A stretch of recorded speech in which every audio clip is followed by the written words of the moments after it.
صباح الخير. المنافسة بالفطور والفلافل النظيفة جالسة تحتمي، واليوم فطوري اثنين أبعى من فلافل دام، أبعد فلافل. يعني احنا تعودنا على فلافل دام يقدمه بالخبز الهولندي أو المصري الدائري وبالحشوة حقت الصبة. اليوم جالس يقدمه لنا بأبعى بالطريقة هذه. وفلافل دام كلنا نعرفها فلافل نظيفة. حلو إنه جالس يعطينا خيارات في تقديم الفلافل. جاي كذا طبقة واحدة بس. بسم الله الرحمن الرحيم. حاطين بفلافل وبطاطس وباذنجان واشياء كذا. واحده من انظف الفلافل اللي ممكن تذوق بها. نزل عليه طحينه شوي.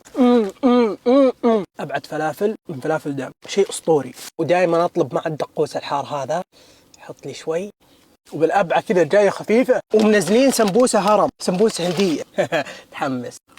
اوكي، جايب البطاطس المهروس حلوة، تجي 4 حبات. هذه اسمها مطبقة شاورما. تبي رهيفة، تبي مطبقة، تبي برج طبقات مع شيبس، أنت حر تاكله مثل ما تبي. هذه شاورما مراهيف من ماريز. تاخذ واحدة تحط شيبس مع صوص، طبقة بالثانية مع صوص ثاني وشيبس، والطبقة هذه اسمها مطبقة شاورما. أحلى مطبقة شاورما بتذوقها. تحط كاتشب، شاورما مع الجبنة والثوم، وجاي كذا رهيفة. تاخذ واحدة تحط مع شيبس، تسكر، تاخذ من صوص المراهيف الأخضر، تحط كاتشب. شاورما مراهيف من ماريز، خفيفة على بطنك، بتونسك.